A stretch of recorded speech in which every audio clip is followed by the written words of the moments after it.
लेकिन ये जो योगी सरकार के मंत्री हैं वो लगातार सरकारी दफ्तरों में औचक निरीक्षण कर रहे हैं और इसी कड़ी में राज्य मंत्री उपेंद्र तिवारी ने बलिया के आरटीओ दफ्तर वो पहुंचे।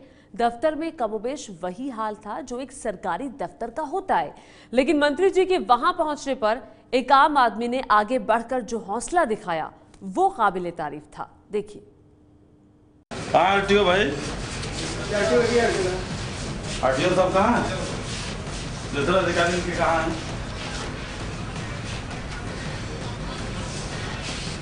आरटीओ कहाँ है?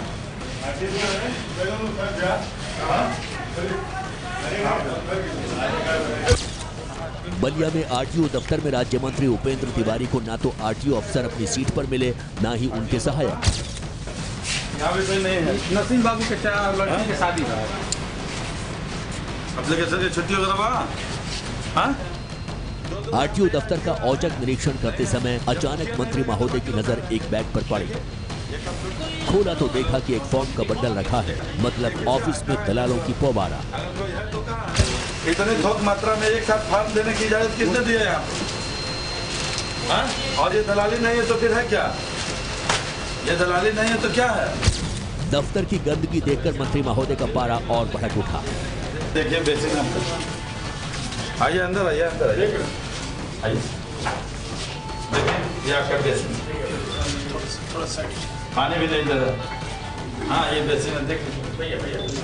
हाँ करीब से देखिए, इधर देखिए वही हाल है, देख लीजिए। आरटीओ के कर्मचारियों को सुधर जाने की नसीहत देकर मंत्री महोदय बाहर निकले तो वहां वो भ्रष्टाचार के एक मामले से रूबरू हुए। 4,000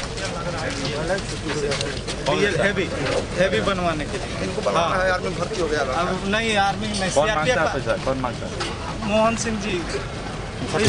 आरोप लगाने वाले शख्स के पास कोई पुख्ता सबूत नहीं था, लिहाजा मंत्री महोदय अधिकारी को सख्त चेतावनी देने के अलावा और कुछ नहीं कर सके।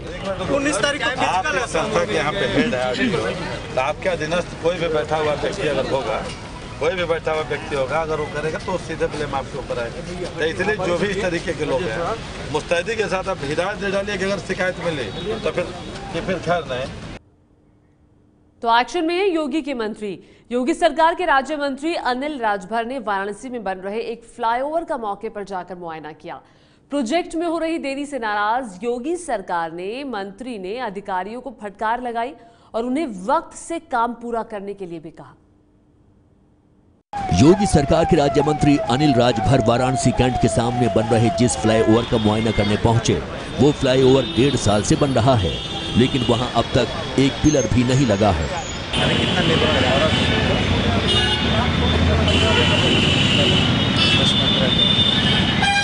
प्रोजेक्ट साइट पर काम कर रहे कर्मचारियों की जानकारी लेने के बाद मंत्री महोदय ने राज्य सेतु निगम के उस अधिकारी से फोन पर बात की जिन पर इस फ्लाईओवर की जिम्मेदारी है।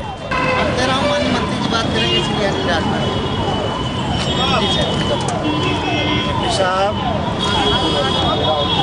मैं अभी बनारस में हूँ। बनारस में एक प्रोजेक्ट आपका चल रहा है कैंट स्टेशन के सामने वाला जो। मौके पर मौजूद कर्मचारियों ने फ्लाईओवर बनाने में आ रही परेशानियों का जिक्र मंत्री जी से किया, जिसके बाद उन्होंने सारी परेशानियों को दूर करने की बात कही।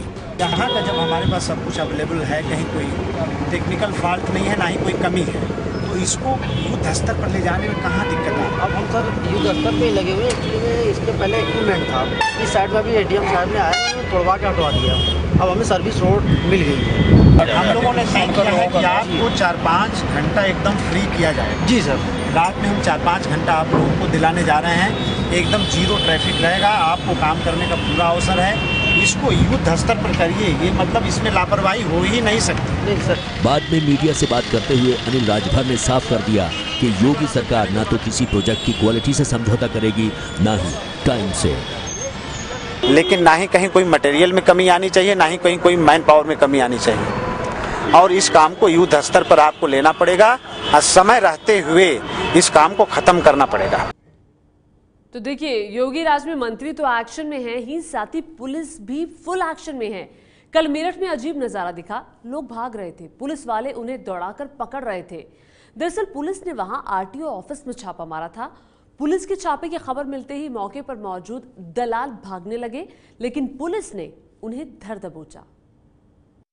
1, 2, 3, 4, 5, 6। ये गिनती खत्म हुई 35 पर। मेरठ पुलिस का दावा है कि उसने आरटीओ ऑफिस में छापा मारकर 35 दलालों को गिरफ्तार किया। हालांकि कुछ लोगों का दावा है कि वो आरटीओ ऑफिस आए थे लाइसेंस बनवाने, लेकिन पुलिस ने उन्हें भी दलालों के साथ बिठा दिया। भैया हम तो लाइसेंस बनवाने गए थे, फार्म काउंटर ढूंढ रहे थे और हमें पता ही नहीं तो हम क्या देंगे बताओ।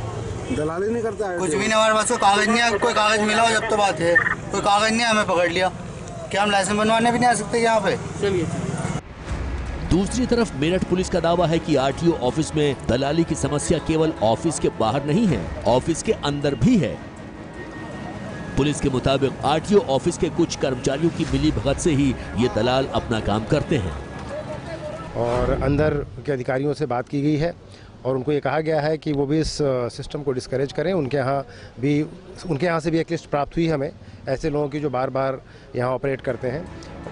आरटीओ अफसर ममता शर्मा इस तरह के आरोपों को बेबुनियाद बता रही हैं। उनका दावा है कि मेरठ के दलालों का नेटवर्क दिल्ली तक जुड़ा हुआ है और खुद उनकी सूचना पर दिल्ली से आए दलाल गिरफ्तार हुए थे। हमने एक अभियान चलाया, 2 हमने ऐसे जो दिल्ली से आते थे दलाल, हमने खुद पकड़वाया था काफी बड़ा। तो मेरठ के आरटीओ दफ्तर में दलालों की शिकायत काफी समय से मिल रही थी।